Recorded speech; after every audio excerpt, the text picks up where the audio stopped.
प्यारे बच्चों, आप सभी को नमस्ते। कैसे हैं आप लोग? हम उम्मीद करते हैं आप स्वस्थ होंगे, मस्त होंगे।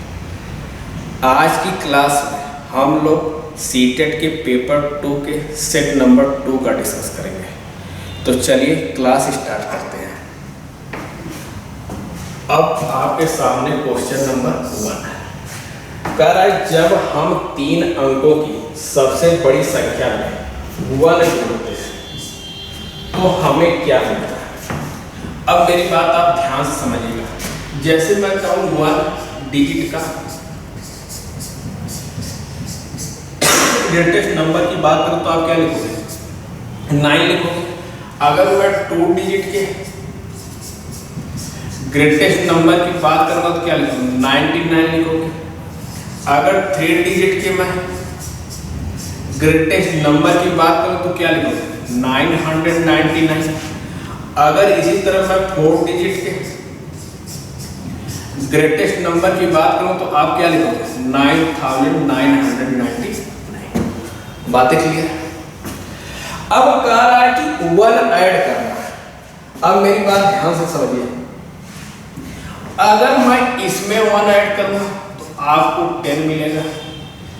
इसे मैं 1 ऐड करूंगा मैं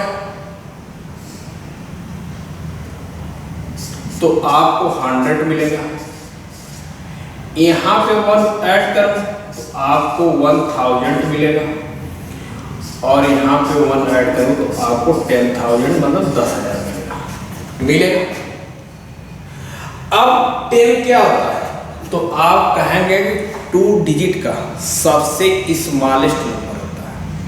10 2 डिजिट का सबसे स्मॉलेस्ट नंबर होता है।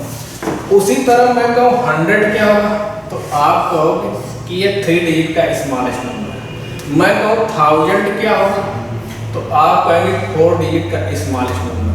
मैं कहूँ 10,000 क्या तो आप कहेंगे 5 डिजिट का स्मॉलेस्ट नंबर। तो अगर 1 डिजिट के ग्रेटेस्ट नंबर में 1 ऐड करोगे तो आपको 2 डिजिट का लोएस्ट स्मॉलेस्ट नंबर मिलेगा, सबसे छोटा नंबर मिलेगा। इसी तरह अगर आप 2 डिजिट के ग्रेटेस्ट नंबर में 1 ऐड करोगे तो 3 डिजिट का सबसे स्मॉलेस्ट नंबर मिलेगा। और अगर आप 3 डिजिट के ग्रेटेस्ट नंबर में 1 ऐड करते हैं तो आपको 4 डिजिट का स्मॉलेस्ट नंबर मिलेगा। बातें क्लियर है? अब ऑप्शन देख लीजिए। कह रहा है इकाई अंक 1 के साथ 3 अंकों की संख्या, ये तो गलत है। कह रहा है 4 अंकों की सबसे छोटी संख्या, यही बात हमारी क्या है? सही। यही बात हमारी क्या है? सही। बातें क्लियर है? आगे चलते हैं। अगला क्वेश्चन कह रहा है कक्षा 6 के छात्रों को पढ़ाते समय शिक्षक बताते हैं कि 6 + 4 = a whole number, 6 × 4 = a whole number, 6/4 is not a whole number. Which property she discussed in this way? अब हमें ये 4 प्रॉपर्टी दे रखी है। इस चारों प्रॉपर्टी में इस बात को कैसे डिस्कस करना उस पे क्वेश्चन पूछा था। अब मेरी बात समझिए। तो सबसे पहले हम देखेंगे एडिटिव इनवर्स प्रॉपर्टी। अब आपसे कोई पूछे कि एडिटिव इनवर्स प्रॉपर्टी क्या होती है तो आप उससे यही कहेंगे कि अगर किसी नंबर में उसके इनवर्स नंबर को ऐड कर दें तो हमेशा हमें 0 मिलता है। क्या मिलता है? 0 मिलता है। जैसे मैं कहूँ मान लीजिए 5 है। अब 5 का इनवर्स क्या होगा तो आप करेंगे -5। अब दोनों को ऐड करेंगे तो क्या मिलेगा? 0 मिलेगा। क्या मिलेगा? 0 मिलेगा। इसी तरह मैं कहूँ मान लीजिए -3 और इसमें अगर मैं 3 को ऐड कर दूं, इसमें मैं 3 को ऐड कर दूं तो क्या मिलेगा? 0 मिलेगा। अब इसी तरह मैं कहूँ ये माइनस है, इसमें 1 को ऐड कर दूं तो 0। तो एडिटिव इनवर्स प्रॉपर्टी यही कहती है कि अगर किसी नंबर को उनके इनवर्स के साथ आप ऐड करोगे तो हमेशा आपको जो रिजल्ट मिलेगा वो क्या होगा? 0 होगा। बातें क्लियर है? तो ये बात तो यहाँ डिस्कस की नहीं गई, ये तो हो ही नहीं सकता। अब करा मल्टीप्लिकेटिव इनवर्स प्रॉपर्टी। अब मल्टीप्लिकेटिव इनवर्स प्रॉपर्टी क्या करती है कि अगर किसी नंबर के उसके रेसिप्रोकल से आपस में मल्टीप्लाई कर दिया जाए तो हमेशा 1 आता है। जैसे मैं कहूँ ये 5 है, अगर 5 का रेसिप्रोकल होगा तो क्या सर 1/5। अब इनका आपस में मल्टीप्लाई करेंगे तो हमें क्या 1 मिलेगा। इसी तरह मैं कहूँ 7 है, इसके रेसिप्रोकल से आप आपस में मल्टीप्लाई करते हैं तो यहाँ से भी आपको 1 मिलेगा। जैसे मैं कहूँ ये 1/7 है, अब इसके रेसिप्रोकल तो 7/1, यहाँ भी क्या आप 0। तो मल्टीप्लिकेटिव इनवर्स प्रॉपर्टी ये कहती है कि अगर किसी नंबर को उसके रेसिप्रोकल से आप मल्टीप्लाई करेंगे तो रिजल्ट हमेशा 1 आएगा। ये भी बात यहाँ पर नहीं की, ये भी तो गलत है। अब हम आ जाते हैं एसोसिएटिव प्रॉपर्टी पे। एसोसिएटिव प्रॉपर्टी क्या करती है, अब देखिए मेरी बात ध्यान से देखिए। एसोसिएटिव प्रॉपर्टी की अगर मैं बात करूं तो जैसे कहती है कि A plus B plus C equal to A plus B plus C, और ये मल्टीप्लाई में लिखेंगे A into B into C equal to A into B into C. तो अगर आप किसी 3 नंबर को अगर आप लेते हैं तो चाहे आप उनको ऐसे ऐड करिए चाहे ऐसे ऐड करिए, हमेशा आपका रिजल्ट क्या होगा सेम होगा। जैसे मैं कहूँ मान लीजिए 2 है, ये 3 है और ये 4। तो अगर इसकी मैं बात करूँ तो हमें यही लिखना है 2 + 3 + 4 इक्वल टू 2 + 3 + इनको ऐड करेंगे तो आप क्या लिखेंगे 2 प्लस यहाँ ऐड करेंगे 3 और 4 को 7, तो यहाँ क्या हो जाएगा आपको 9। इनको ऐड करेंगे तो यहाँ से 5 + 4 यहाँ में क्या बेटा 9। तो हमारी एसोसिएटिव प्रॉपर्टी यही कहती है कि अगर कोई 3 नंबर है उनको इस पैटर्न पे आप ऐड करते हो तो रिजल्ट हमेशा क्या होगा सेम होगा, और इस पैटर्न पे मल्टीप्लाई करोगे तो भी रिजल्ट क्या होगा सेम होगा। तो ये भी बात नहीं की गई। बात यहाँ पे किसकी गई, क्लोजर प्रॉपर्टी की। किसकी की गई है, क्लोजर प्रॉपर्टी। अब कैसे, मेरी बात ध्यान से समझिए। क्लोजर प्रॉपर्टी कहती है आपसे कि अगर किसी 2 होल नंबर को आप अगर ऐड कर रहे हो और रिजल्ट होल नंबर आ रहा है तो वह प्रॉपर्टी क्लोजर होगी। 2 होल नंबर का आपस में मल्टीप्लाई कर रहे हो और हमेशा रिजल्ट होल नंबर आ रहा है तो भी प्रॉपर्टी क्लोजर होगी। अगर 2 होल नंबर को आपस में डिवाइड करते हो और हमेशा अगर आपको होल नंबर मिल रहा है तो प्रॉपर्टी क्लोजर होगी। इसी तरह अगर 2 होल नंबर को आपस में सब्ट्रैक्ट कर रहे हो तो वहाँ पे भी अगर रिजल्ट आपको होल नंबर मिल रहा है तो वहाँ भी प्रॉपर्टी क्या होगी क्लोजर होगी। अब जैसे मैं कहूँ यहाँ लिखा है 6 + 4, अब यहाँ पे ऐड करेंगे आप क्या मिलेगा 10 मिलेगा। अब देखिए ये भी होल ये भी होल नंबर है। अब इसी तरह 6 × 4 की बात करेंगे तो यहाँ पे कितना होगा 24। तो आप देखिए ये भी होल नंबर है दोनों, तो ये भी क्या होल नंबर। लेकिन 6 ÷ 4 ये बेटा होल नंबर नहीं है, ये होल नंबर नहीं है, तो यहाँ प्रॉपर्टी क्लोजर नहीं होगी। बट यहाँ पे प्रॉपर्टी यहाँ पे और यहाँ पे दोनों पे क्या क्लोजर। तो ये बात अगर हम पढ़ाएंगे या सिखाएंगे तो क्लोजर प्रॉपर्टी में सिखाएंगे। बातें क्लियर है? आगे चलते हैं। अगला क्वेश्चन देखिए, करा वह न्यून संख्या जिसे n + 1 और n + 2 के रूप में लिखा जा सकता है जहां n एक नेचुरल नंबर है प्राकृतिक संख्या। अब अगर कोई आपसे पूछे सबसे छोटा नेचुरल नंबर क्या है तो आप कहोगे प्राकृतिक संख्या क्या है 1। तो हम कहते हैं n = 1 ही हम लेते हैं। अब इसे अगर लिखें तो हम क्या लिखेंगे n + 1 और n+2 के फॉर्मेट में लिखेंगे तो यहाँ पे 1 हो जाएगा। 1 और 1 ऐड मिलके कितना हो जाएगा 2 हो जाएगा। और यहाँ पे 1 और 2 मिलके कितना 3, आपस में मल्टीप्लाई करेंगे क्या है 6 आएगा। अगर बेटा n इक्वल टू हम 2 ले लेते हैं, क्या ले लेते हैं 2 ले लेते हैं, तो यहाँ पे 2 + 1 और यहाँ 2 + 2 बनेगा। अब यहाँ देखिए 2 × 3 × 4, अब यहाँ पे आप मल्टीप्लाई करेंगे तो कितना होगा 24 होगा। और यहाँ तो हमसे पूछा क्या न्यूनतम संख्या पूछा, क्या पूछा न्यूनतम स्मॉलेस्ट नंबर पूछा। तो आपका आंसर कौन सा होगा, आपका आंसर कौन सा होगा बी होगा। बातें क्लियर है ना, कोई डाउट तो नहीं। और एक बात, अगर आप इस पैटर्न पे जो भी नंबर लिखेंगे और आपको नेचुरल नंबर की बात करेगा तो आपको जो भी नंबर मिलेगा वह बेटा हमेशा 6 का मल्टीपल होगा। 6 का क्या होगा मल्टीपल, देखो ये 24 है ना, तो 6 का क्या है मल्टीपल है, ये 24 क्या है 6 का मल्टीपल है। बातें क्लियर है। आगे अगला क्वेश्चन करा, यदि कोई दो सअभाज्य संख्याओं से विभाज्य तो वह इससे भी विभाज्य होगा। अब वह हमें दे रखा है their sum, their difference, their product, sum of their square.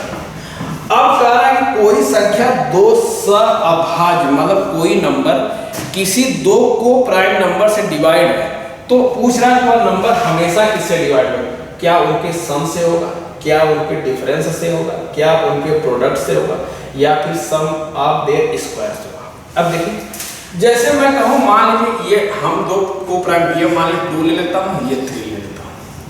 अब इन दोनों से डिवाइड अगर कोई नंबर मैं बात करूँ तो एक नंबर में देख रहा हूँ 6 हो रहा है, इन दोनों से डिवाइड हो रहा है। अब देखिए 2 और 3 आपस में क्या है को प्राइम है। अब यहाँ पे देखिए 2 - 3 या 3 - 1 करेंगे, 3 - 2 करेंगे, डिफरेंस तो ही चेक करना। 3 - 2 करेंगे, यहाँ से क्या मिलेगा 1 मिलेगा। अब यहाँ पे 3 + 2 करेंगे तो यहाँ आपको क्या मिलेगा 5 मिलेगा। और अगर इनका आपस में मल्टीप्लाई करें तो आपको क्या मिलेगा 6 मिलेगा। और सम ऑफ देयर स्क्वायर, 3 का स्क्वायर 9 होता है और 2 का स्क्वायर 4 होता है 13। क्या ये नंबर उसके डिफरेंस से डिवाइड है, तो आप कहेंगे हाँ उसके डिफरेंस से डिवाइड हो रहा है। क्या उसके प्रोडक्ट से डिवाइड, नहीं उसके सम से डिवाइड है, तो आप कहेंगे उसके सम से डिवाइड नहीं हो रहा। क्या उसके प्रोडक्ट से डिवाइड है, तो आप कहेंगे हाँ उसके प्रोडक्ट से डिवाइड हो रहा है। क्या उसके स्क्वायर के सम से डिवाइड है, तो उसके स्क्वायर के सम से डिवाइड नहीं है। अब मेरी बात समझिए ध्यान से, अगर मैं कहता हूं कि ये कोई नंबर मैं दूसरा ले लेता हूं जो आपस में को प्राइम है, जैसे मैं आपसे कहूं कि आप यहाँ पे कोई भी नंबर ले लो, मान लो हम यहाँ ले लेते हैं 3 ले लेते हैं और 5 ले लेते हैं, किसी ने 3 और 5 ले लेते हैं। अब 3 और 5 की मैं बात करूं तो मेरी बात ध्यान से समझिएगा। अब कोई भी नंबर अगर 3 और 5 से डिवाइड है, वह बेटा किससे डिवाइड होगा, तो आप कहेंगे वह नंबर कोई होगा 15 होगा। क्या होगा 15 होगा। अब यहाँ पे देखिए ये 3 से भी डिवाइड है, ये 5 से डिवाइड है। बातें क्लियर है। तो अगर 3 से डिवाइड है 5 से डिवाइड है, तो अब हमें चेक करना क्या इनके सम से 3 और 5 को ऐड करोगे 8 से डिवाइड होगा, नहीं होगा। डिफरेंस 5 और 3 का डिफरेंस कितना 2, क्या 2 से ये डिवाइड हो रहा है, तो आप कहेंगे नहीं हो रहा है। देयर प्रोडक्ट इनके मल्टीप्लाई से डिवाइड होगा, तो आप कहेंगे डिवाइड हो रहा है। कर सम ऑफ देयर स्क्वायर, आप क्या इनके स्क्वायर का सम करेंगे तो 3 का स्क्वायर करेंगे 9 और 5 का स्क्वायर करेंगे तो 25। अब इन दोनों को आप ऐड करिए 25 का 9 को 34 से डिवाइड, तो आप कहेंगे नहीं।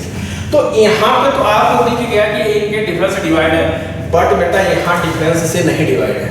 तो हम वही बात कहेंगे जो हमेशा सत्य हो, हमेशा क्या हो सही हो।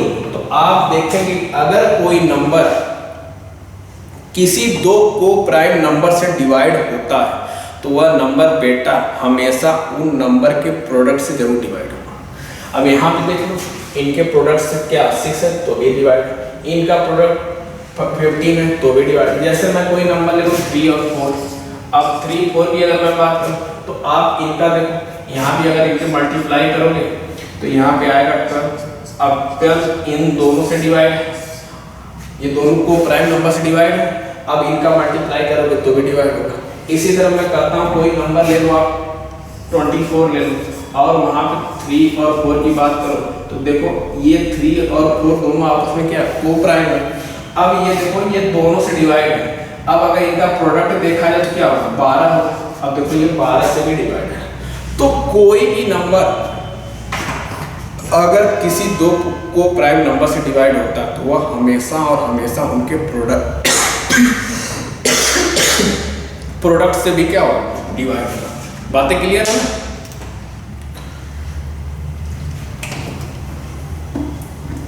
आगे अगला क्वेश्चन, यदि 2:1/4 एंड 1:2/3 के अंतर का 3/4 3:1/4 के 2/3 से घटा दिया जाए तो परिणाम क्या होगा।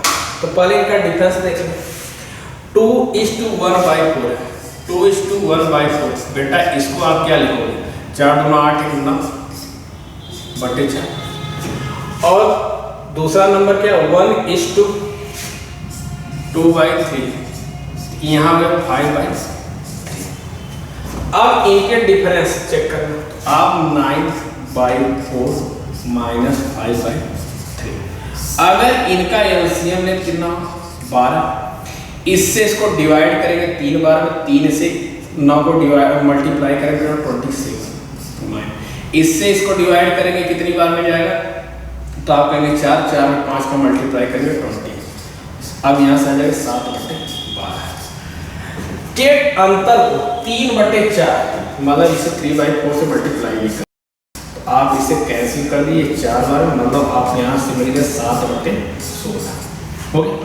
अब दूसरा नंबर क्या है 3:1/4, 3:1/4 को आप क्या लिखेंगे 4 3 12 13/4 होगा, ये 2/3 इसका 2/3 यहाँ से कैंसिल कर दें तो यहाँ से आ जाएगा 2, यहाँ आप देंगे 13/4 हो गया।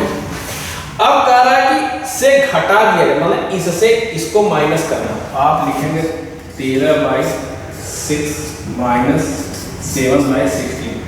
अब अगर इनका एलसीएम लेंगे तो क्या होगा 48 आएगा, इनका एलसीएम कितना है 48 आएगा। अब 6 के इससे डिवाइड करेंगे कितने बार 8 बार में, 8 में 13 का मल्टीप्लाई करेंगे 13/104 होता है, माइनस इससे इसको डिवाइड करेंगे 3 बार में, 3 में 7 का मल्टीप्लाई करेंगे 21 होगा, यहाँ से माइनस करेंगे कितना 83/40, ऑप्शन आपका डी 4। बातें क्लियर है? आगे चलते हैं, अगला क्वेश्चन देखिए, निम्नलिखित में से कौन सा एक पति है, मोनोमियल की बात कर रहा है। अब देखिए अगर अलजेब्रिक एक्सप्रेशन की बात करें तो अलजेब्रिक एक्सप्रेशन हम 3 टर्म में बांटते हैं, किसमें एक मोनोमियल होता है, एक बायोनोमियल होता है, एक ट्राइनोमियल होता है। इन्हीं तीनों को कभी कभी मिला के बोला जाता है पॉलिनोमियल, मतलब ये सब पॉलिनोमियल है। तो अगर मैं हमसे पूछ रहा है कि इसमें मोनोमियल क्या है, इसमें मोनोमियल क्या है, तो बेटा अगर मोनोमियल की करें मैं बात, तो जिस अलजेब्रिक एक्सप्रेशन में एक टर्म यूज हो, क्या एक टर्म यूज हो, तो आप उसे मोनोमियल बोलोगे। जिस अलजेब्रिक एक्सप्रेशन में 2 टर्म यूज हो उसे आप बायोनोमियल बोलोगे। जिस अलजेब्रिक एक्सप्रेशन में 3 टर्म हो उसे आप ट्राइनोमियल बोलोगे। बातें क्लियर? अब यहाँ पे आपके पास कितने टर्म हैं 2 है। टर्म हमेशा प्लस और माइनस के साइन के साथ ही अलग होते हैं, डिवाइड किए। अब यहाँ देखो प्लस का साइन एक ही 2 टर्म है, तो ये बेटा बायोनोमियल। इसकी बात करें ये भी क्या बायोनोमियल, इसमें भी 2 टर्म। अगर मैं इसकी बात करूं इसमें 3 टर्म, ये ट्रायनोमियल, तो मोनोमियल बचा सी। इसमें क्या है, 1 टर्म है। तो अगर मोनोमियल की बात करेगा तो आप 1 टर्म देखोगे, बायोनोमियल की बात करेगा तो आप 2 टर्म देखोगे, ट्रायनोमियल की बात करेगा आप 3 टर्म देखोगे। बातें क्लियर है? आगे अगला क्वेश्चन, किसी परिमेय संख्या का हर इसके अंश से 8 अधिक होता है यदि अंश में 17 की वृद्धि की जाती है और हर में 1 की कमी की जाती है, तो प्राप्त संख्या 3/2 होती है, तो परिमेय संख्या क्या होती है? अब हमें तो परिमेय संख्या पता है नहीं, तो लेकिन हमें कंडीशन दे रहा है कि उसका हर उसके अंश से 8 अधिक। अगर मैं उसका न्यूमरेटर x मान लूं तो बेटा डिनोमिनेटर क्या है, x + 8 हो जाएगा, क्योंकि जो हर है उसके अंश से क्या 8 ज्यादा है।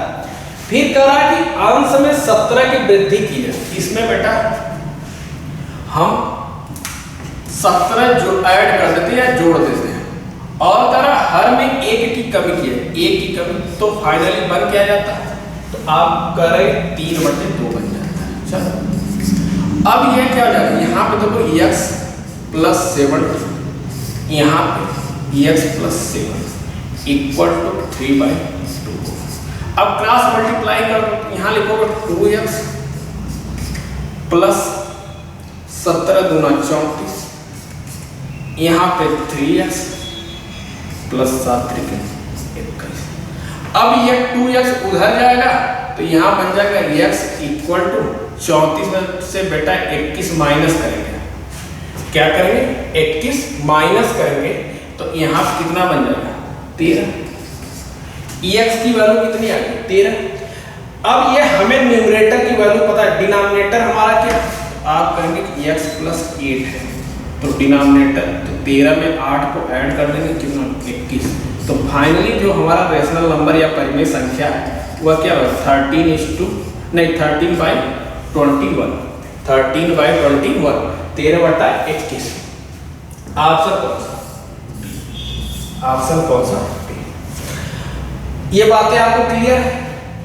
तो अगर ये सब बातें क्लियर है तो इतना ज्यादा आपको एग्जाम में नहीं कर। अब मेरी बात समझिएगा, किसी परिमेय संख्या का हर उसके अंश से 8 अधिक है। बेटा देखो हर जो अंश से 8 अधिक है तो ये तो हो ही नहीं सकता, ये तो कभी नहीं हो सकता। अब आपके सामने 3 ऑप्शन दिख रहे हैं, आपके सामने 3 ऑप्शन दिख रहे हैं। अब कह रहा है दूसरी कंडीशन कि उसके अंश में 17 ऐड किया जाता और हर में 1 माइनस किया जाता, तो हम ऑप्शन से चेक कर ले। यहाँ देखो क्या है 13 में आप 17 को ऐड कर दो और 21 में से 1 को माइनस कर दो, तो 13 में 17 को ऐड करो कितना होगा 30 होगा, और 21 में से 1 माइनस कर दो बेटा 20 आएगा। ये देखो 0 0 से कैंसिल, डायरेक्ट क्या है 3/2। तो आप देखिए तुरंत आपको पहला ही ऑप्शन दिख गया, क्या जो आपकी कंडीशन फुलफिल होनी चाहिए वो हो रही है, 3/2 आ रहा है, यहाँ से 3/2 आ रहा है, तो ऑप्शन डायरेक्ट हमारी है, इतना कुछ करने की कोई जरूरत नहीं पड़ेगी। बातें क्लियर है? आगे चलते हैं, अगला क्वेश्चन देखिए, रमेश की आय 24,000 रुपए प्रति माह, रहीम की आय 3,83,040 रुपए प्रति वर्ष है। यदि प्रत्येक का मासिक व्यय 19,920 रुपए प्रति माह है तो उनकी बचत का अनुपात उसी क्रम में। अब देखो मेरी बात सुनो, अगर मैं बेटा रमेश की बात करूं तो रमेश की मंथली इनकम कितना बेटा, आप कहोगे 24,000 है, ठीक। रहीम की आय हमें ईयरली दे रखी है, रहीम की आय हमें क्या ईयरली दे रखी है। अगर ईयरली देंगे इसमें हमें मंथली में कन्वर्ट करना पड़ेगा, तो मंथली में कन्वर्ट करने के लिए इसमें हमें 12 से डिवाइड करना पड़ेगा। ये देखो 383040, अगर इसे 12 से डिवाइड कर दो 12 3 36, कितना बचा 2, ये हुआ 23, 12 1 कम 12, फिर कितना बचा यहाँ पे 11 110, 12 9 108, कितना बचा 2, 12 गुना 24। मतलब रहीम की मंथली इनकम कितनी है 31,920 है, 31,920 है। अब दोनों बेटा 19,920 रुपया प्रति माह खर्च कर रहे हैं, ये भी 19,920 खर्च कर रहा है और ये भी 19,920 खर्च कर रहा है। तो फाइनली सेविंग कितना कर रहा है? तो आप देखो 0 से 0, यहाँ पे 0 आ जाएगा, यहाँ पे 10 में से 2 जाएगा 8 बच जाएगा, और यहाँ 9 में से 9 जाएगा 0 होगा, 13 में से 9 जाएगा 4 होगा और 1। तो ये 4,080 रुपये बचाता है। ये कितना बचाता है? यहाँ पे देखो 0, यहाँ 2 में से 2 माइनस 0 करोगे, 9 में से 9 0 होगा, और यहाँ से 11 में से 9 माइनस करोगे 2 होगा, और यहाँ मतलब रमेश कितना बचाता है 4,080 रुपये, रहीम कितना बचाता है 12,000। तो हमसे इनकी बचत का अनुपात पूछा, ये देखो 40 80 ये बचाते हैं, ये 12,000 बचाते हैं। अगर इनके अनुपात में 0 0 से कैंसिल, अब 8 से काटो तो 8 पचे 40, 8 एक कम 8 से इसे कैंसिल करेंगे तो 8 एक कम 8, यहाँ पर बचा 4, 8 बचे 40 और ये 0 हो गया। अब इसे कैंसिल करो, ये 3 से कैंसिल होगा 17 बार में, ये बेटा 3 से कैंसिल होगा 50। रेशियो कितना जाएगा 17:50, 17:50। ऑप्शन कौन सा? ऑप्शन कौन सा? बातें क्लियर है? आगे चलते हैं। अगला क्वेश्चन करा x minus y plus x y, y plus z minus y z और z minus x minus z x के योग में z का गुणांक। अब देखो सबको ऐड करने की बात कर रहा है, तो यहाँ पे x minus y plus x y हो गया। दूसरा क्या y plus z minus y z. तीसरा क्या दे रखा है z minus x minus z x. अब आप सबको ऐड करें। अब अगर हम ऐड करेंगे तो देखो यहाँ पे x प्लस का यहाँ पे x माइनस आपस में कैंसिल, यहाँ बेटा y प्लस का यहाँ माइनस का आपस में कैंसिल। अब देखो यहाँ z, ये z भी कितना है 2z plus x y minus y z और माइनस जेड एक्स। अब हमसे किसका पूछा? जेड का पूछा, जेड का कोफिशिएंट पूछा। तो आप जेड का कोफिशिएंट क्या बोलोगे 2। ऑप्शन कौन सा? सी। ऑप्शन कौन सा? सी। बातें क्लियर है? आगे चलते हैं। अगला क्वेश्चन करा y का स्क्वायर माइनस 17y प्लस 60, दूसरे ब्रैकेट में y का स्क्वायर माइनस 9, यहाँ पे y नीचे दिया y square minus 15y plus 36। अब इसे सिंपलीफाई करके हमें देखना है कि इसमें से कौन सा हमारा ऑप्शन बनेगा। तो देखो पहला क्या y स्क्वायर माइनस कितना 17y प्लस 60। अब यहाँ पे ध्यान से देखो, यहाँ पे प्लस की साइन या 60 दे रखा है, तो 60 का ऐसा फैक्टर करना है जिनका मल्टीप्लाई किया जाए तो 60 हो और सम किया जाए तो 17 हो, 17 हो। तो आप कहेंगे 12 और 5, यहाँ पे मैं लिखूंगा y का square minus 12y plus 5y, sorry 5 minus का माइनस 5y प्लस 60। अब यहाँ से y कॉमन ले, y माइनस 12, यहाँ से माइनस 5 कॉमन ले तो y माइनस 12। अब यहाँ से मिल गया एक ब्रैकेट में y माइनस 12, अब दूसरे ब्रैकेट में y माइनस 5 हो गया। अब वहाँ पे y स्क्वायर माइनस दूसरा क्या दे रखा है y स्क्वायर माइनस 9। अगर इसका फैक्टर करेंगे तो लिखेंगे y माइनस 3 एक ब्रैकेट, दूसरे में y प्लस 3। बातें क्लियर? आगे ये y का स्क्वायर माइनस 15y प्लस 36।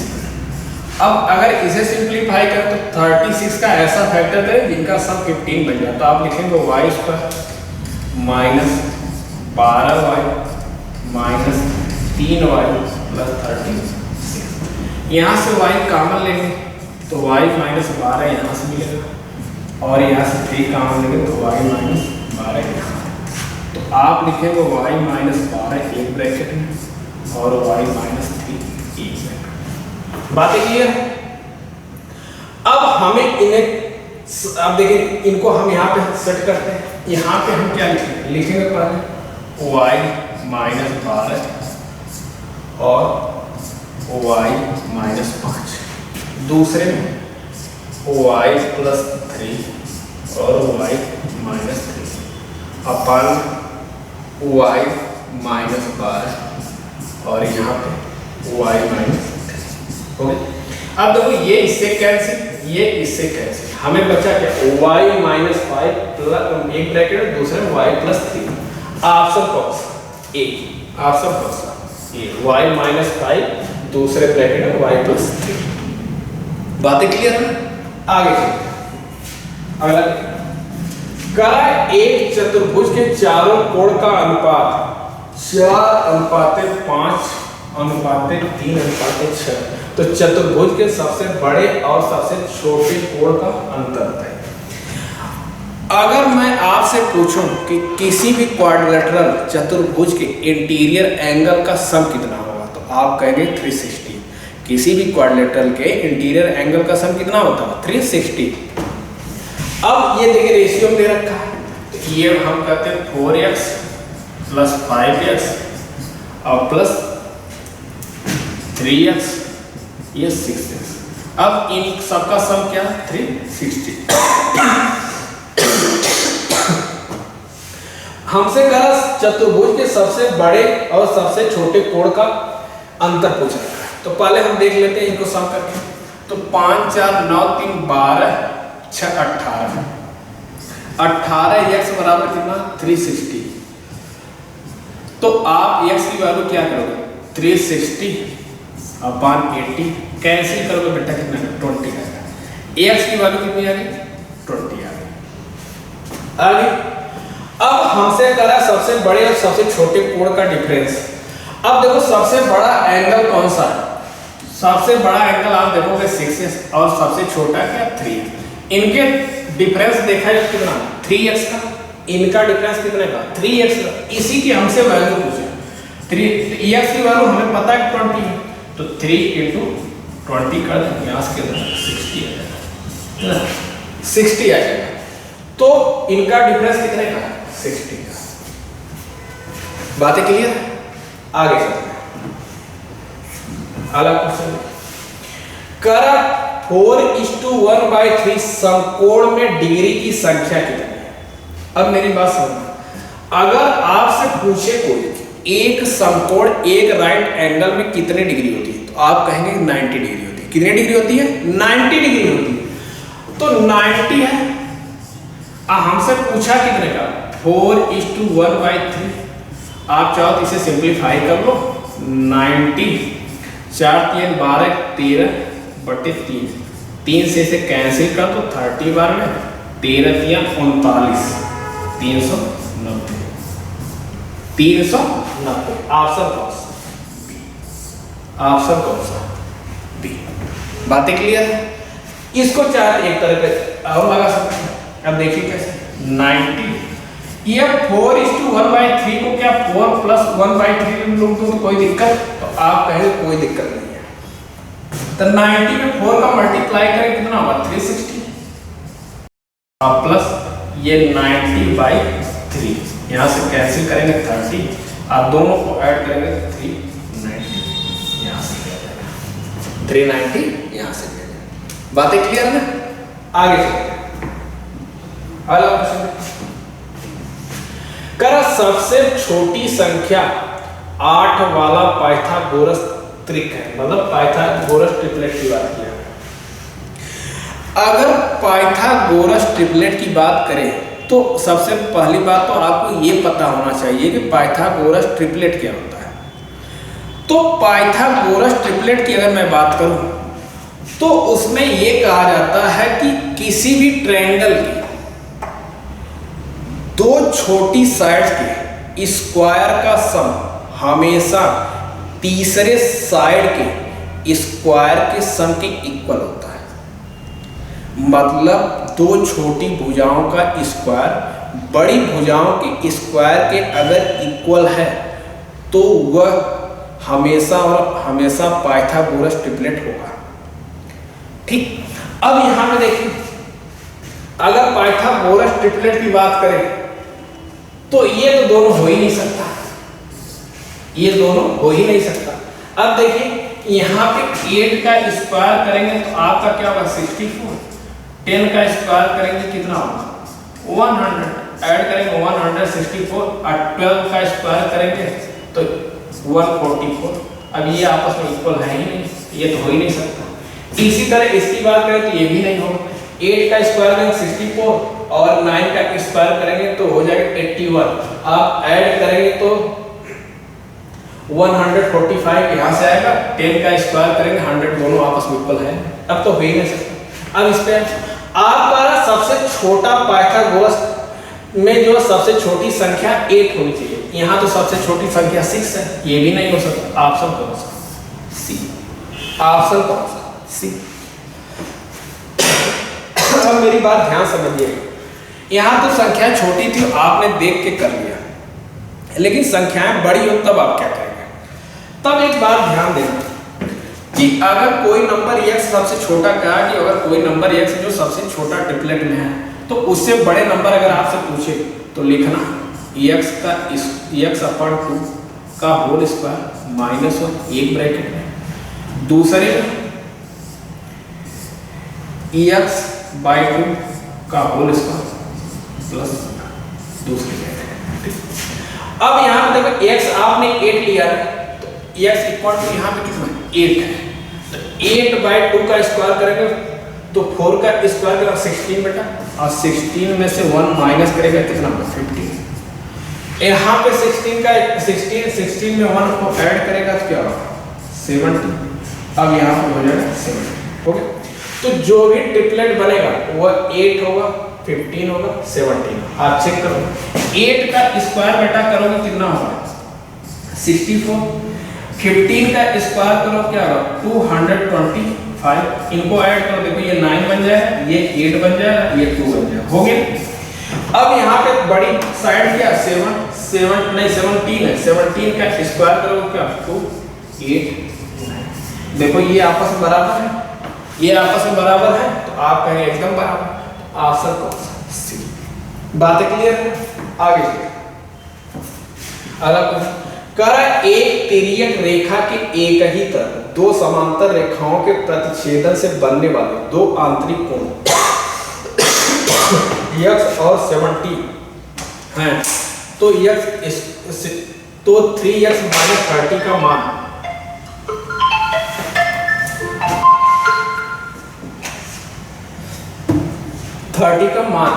अब मेरी बात ध्यान से समझिएगा। अब यहाँ पे अगर मान लीजिए कोई लाइन है, दो पैरेलल लाइन, कोई ट्रांसवर्सल, यहाँ से अगर हम ट्रांसवर्सल लाइन डालें तो कह रहा है कि उनके प्रतिच्छेद से बनने वाले दो आंतरिक कोण x और y, मतलब इनकी बात कर रहा है। अगर ये x है, ये 70 है, ये x है तो ये 70 है। अगर ये x है और ये 70 है तो अगर मैं आपसे पूछूं इस एंगल की बात करूं इसकी, तो आप कहेंगे कि ये 70 के इक्वल कैसे? तो आप कहेंगे कि ये एंगल 70 के इक्वल हो जाएगा। अब बात आती अगर ये एंगल 70 के इक्वल है करस्पॉन्डिंग से, तो आप बताइए x की वैल्यू क्या है? तो अगर ये बेटा 70 हो गई तो ये एक स्ट्रेट लाइन है, सीधी रेखा है, तो सीधी रेखा पे 180 बनता। अगर ये 70 है तो इसकी वैल्यू कितनी है 110।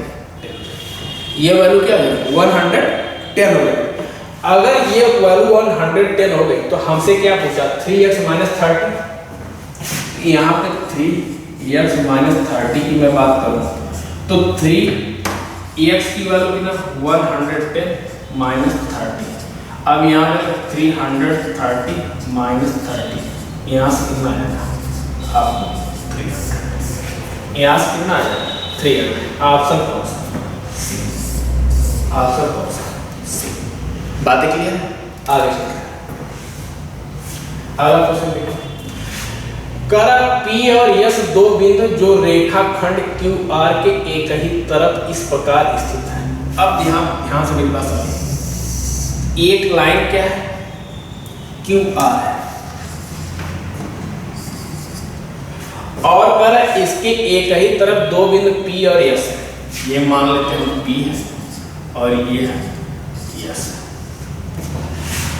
इस प्रकार स्थित है कि PQS मतलब PQS ये कितना 30 और करें QSQR SQR ये बेटा 40, ये इसको यहां से मिला दिया है। फिर क्या करें SRP मतलब इसको यहां से लेके यहां मिलाया, इसकी वैल्यू आपको 30 बता रहा है।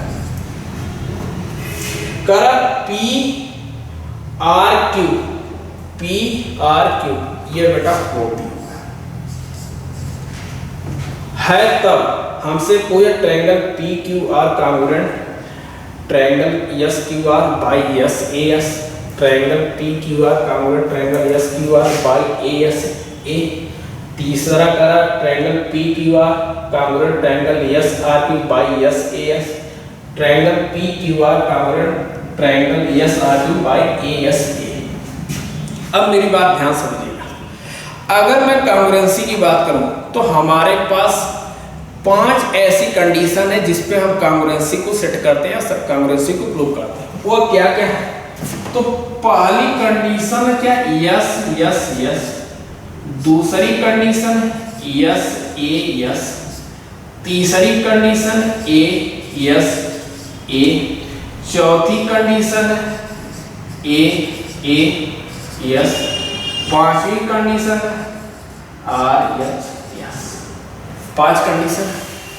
पहली कंडीशन की मैं बात करूं तो पहली कंडीशन ये कहती है कि अगर किसी भी ट्रायंगल की तीनों साइड्स किसी दूसरे ट्रायंगल के तीनों साइड आपस में इक्वल तो ट्रायंगल कांग्रुएंट होता है। पहली कंडीशन। दूसरी क्या कहता है कि SAS किसी भी ट्रायंगल की दो साइड और उनके बीच का कोण एंगल किसी दूसरे ट्रायंगल के दो साइड और उनके बीच के एंगल अगर आपस में इक्वल है तो ट्रायंगल कांग्रुएंट होगा। तीसरा क्या ASA किसी भी ट्रायंगल के दो एंगल और उनके बीच की साइड किसी दूसरे ट्रायंगल के दो एंगल और उनके बीच के साइड आपस में इक्वल होंगे तो ट्रायंगल कांग्रुएंट होगा। चौथा कह रहा है कि अगर किसी ट्रायंगल की दो एंगल और एक दूसरी कोई साइड दूसरे ट्रायंगल के दो एंगल और तीसरी साइड के आपस में इक्वल तो ट्रायंगल आपस में कांग्रुएंट होते हैं। और राइट एंगल ट्रायंगल की बोल रहा है कि अगर उसका राइट एंगल हाइपोटेन्यूज और साइड किसी दूसरे ट्रायंगल के राइट एंगल हाइपोटेन्यूज और साइड के इक्वल है तो वह भी ट्रायंगल आपस में क्या होंगे? कांग्रुएंट होंगे। ठीक। अब यहाँ पे क्या लगेगा ये बात हमें समझना। यहाँ पे आप देखो कि QR जो साइड है QR ये आपस में क्या है? इक्वल है, आपस में इक्वल। अब अगर ध्यान से देखो तो एक ट्रायंगल आपके पास P है QR है, दूसरा ट्रायंगल क्या है? S है RQ। अब देखना कैसे? यहाँ देखो अगर मैं यहाँ पे P की बात करूं ट्रायंगल इसमें पी क्यू आर, मैं क्यू की बात करूं तो आप कहोगे क्यू इक्वल टू 70 डिग्री, और मैं यस आर क्यू में बात करूं आर की बात, तो आप कहोगे ये भी 70 डिग्री है। तो ये एंगल आपस में क्या है, बराबर। अगर मैं पी क्यू आर में आर की बात करूं तो 40 डिग्री है, मैं यस आर क्यू में बात करूं तो यहाँ पे क्या 40 डिग्री। तो देखो आर क्यू के इक्वल है, और यहाँ पे अगर इसमें देखा जाए आर क्यू और क्यू आर के इक्वल है, तो आप यहाँ पे देखिए, यहाँ पे अगर मैं आपको बातें समझा रहा हूँ ध्यान समझिएगा। अब यहाँ पे देखिए पी क्यू आर है ना, यस आर क्यू के इक्वल है। अब यहाँ पे देखो angle P Q R, P Q R कितना, तो आप कहेंगे 70 है।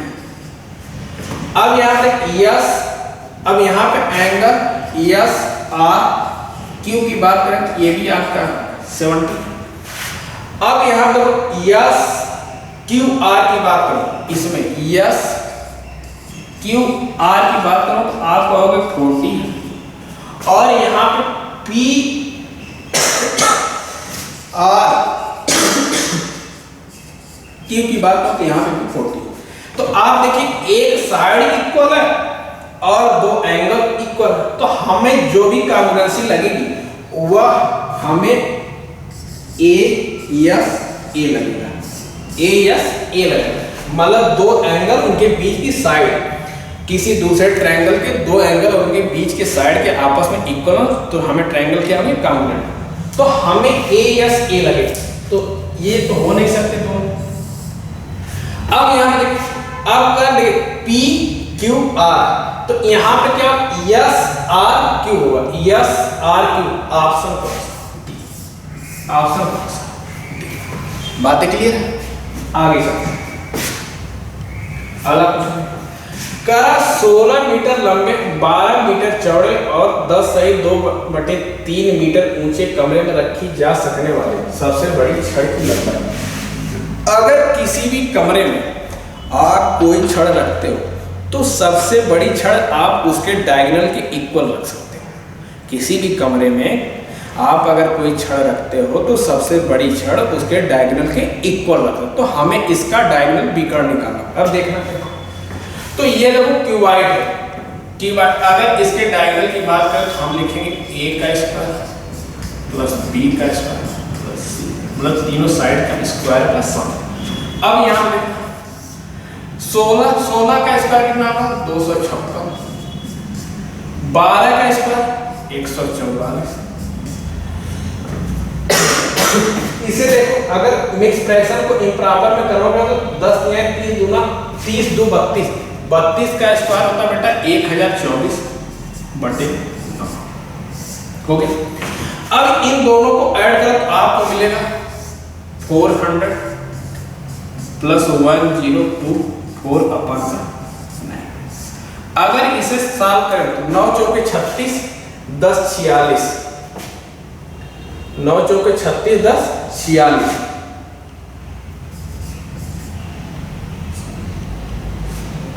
46 24, अब 9/2। अब हमें 46 24 का क्या स्क्वायर रूट निकालना। अब देखो स्क्वायर बड़े नंबर में कैसे निकालते हैं। यहाँ पे बेटा 4 है ना यूनिट प्लेस है, तो जो भी स्क्वायर रूट आएगा उसके यूनिट प्लेस में या तो 2 होगा और या तो 8 होगा। स्क्वायर रूट पे हमेशा क्या होगा, या तो 2 होगा या तो 8 आएगा। क्लियर। अब इन दो नंबर को आप भूल जाओ। अब ये 46 है, 46 से छोटा कोई परफेक्ट स्क्वायर नंबर आप बताओ तो आप कहेंगे 36 है। क्या है 36? 36 किसका स्क्वायर होता है? 36 किसका स्क्वायर होता है? आप कहेंगे 6 का। मतलब या तो वह ये स्क्वायर 62 का या 68 का। अब कैसे पता करेंगे एक 62 का एक 68 का? तो आपको पता चला ना 36 जो 6 का स्क्वायर है, तो आपने देखा 36 का स्क्वायर रूट कितना हुआ 6। अब 6 से बड़ा नंबर क्या होता है 7। क्या होता है 7। अब 6 और 7 का मल्टीप्लाई 42।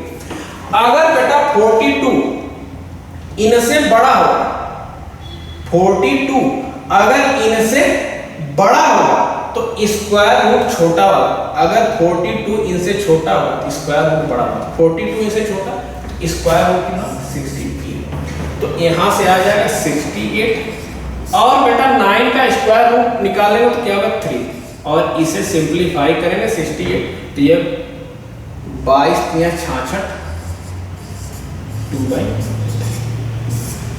मीटर। ऑप्शन कौन सा?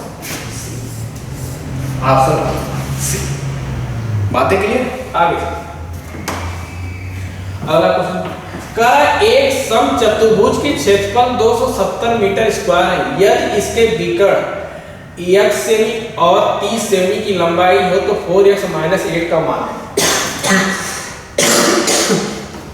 अगर समचतुर्भुज रंबस की अगर एरिया की बात करें तो आप क्या लिखते हो? 1/2 इंटू d1 इंटू d2 लिखते हैं। अब यहां पे क्या है 1/2 d1 हमें x दे रखा है और d2 कितना 30 और एरिया कितनी दे रखी है 270 हो गया। यहां से कैंसिल करेंगे 50 और 50 से इसको कैंसिल हो तो 15 1 जा 15 15 15 तो 12 120 15 120 x की वैल्यू कितनी है 18 x की वैल्यू कितनी है 18 हमसे किसकी वैल्यू 4x - 8 थी तो 4x - 8 तो 4 गुणे 18 माइनस 8 तो 18 14 में से 8 को माइनस कर दिया आप लिखेंगे 64 ऑप्शन कौन सा 62 ऑप्शन। बातें क्लियर? आगे अगला क्वेश्चन कह रहा है एक वृत्ताकार उद्यान का व्यास 28 मीटर तो बगीचे में बाड़ लगाने की लागत रुपए में 300 प्रति मीटर है, तो बाड़ लगाने की कुल रुपए क्या? अगर मान लो ये अगर ऐसे कुछ बगीचा है, अब इसका बाड़ लगेगा तो बाड़ इसके सर्कमफ्रेंस के इक्वल होगा, तो सबसे पहले इसका हमें क्या निकालना सर्कमफ्रेंस परिधि निकालनी पड़ेगी। तो अगर सर्किल के सर्कमफ्रेंस या परिधि की बात करें तो आप क्या लिखोगे 2πr तो 2π की वैल्यू कितनी 22/7 r कितना है तो व्यास हमें 28 दे रखा तो r कितना हो जाएगा व्यास का हाफ 14 ये तो एरिया इतने मीटर है। अब 1 मीटर का खर्च कितना 300 इसमें 300 मल्टीप्लाई करते हैं। अब यहां से देखो इसे 7 करेंगे तो ये बन कितना जाएगा 7 गुना 14 अच्छा 2288 गुणे 300 ये हो जाएगा 0 0 8 3 के 24 के 4 8 3 के 24 और 24 2 26 26 या 4 ऑप्शन 26 या 4। बातें क्लियर? आगे अगला कह रहा है कि 10 संख्याओं का माध्य 58 है और एक संख्या 40 है तो शेष 9 संख्याओं का माध्य। अगर बेटा मैं मीन की बात करूं तो मीन हम कैसे निकालते हैं यही तो लिखते हैं sum of observation upon number of observation पदों का योग बटे पदों की संख्या यही लिखते हैं। तो अब यहाँ पे हमें मीन कितना दे रखा है 58 है। अगर हम पदों का योग सम ऑफ ऑब्जर्वेशन को अगर x मान लें और नंबर ऑफ टर्म कितना 10 यही है तो x की वैल्यू कितनी आ जाएगी तो यहाँ से अगर मल्टीप्लाई कर दें तो 580 आ जाएगी कितने 500 क्या होगा सम ऑफ ऑब्जर्वेशन होगी पदों का योग। अब उसमें से कह रहा है एक संख्या 40 है इसमें बेटा 40 माइनस करो कितना हो जाएगा 540। अब आपसे पूछ रहा है कि शेष 9 संख्याओं का माध्य तो इसमें 9 से आप डिवाइड करो कैसे करो कितनी होगा 60 60 ऑप्शन बी। बातें क्लियर है?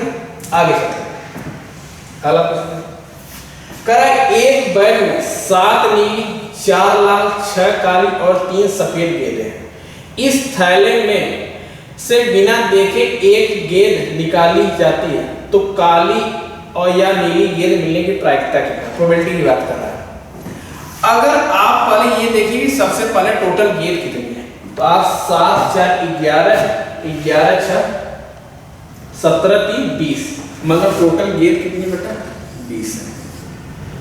अब करें काली और नीली दोनों निकलने की संभावना है, तो काली कितनी है 6 और नीली कितनी है 7, तो 7 6 13। जो प्रायिकता है वह 13/20 है। प्रायिकता क्या है, जो 13/20 आएगी। ऑप्शन कौन सा, सी। ऑप्शन कौन सा, सी। बातें क्लियर है। तो आज के लिए इतना ही। ये वीडियो कैसी लगी कमेंट सेक्शन में जरूर बताइएगा। तब तक के लिए धन्यवाद, नमस्कार। मिलते हैं आपसे नेक्स्ट।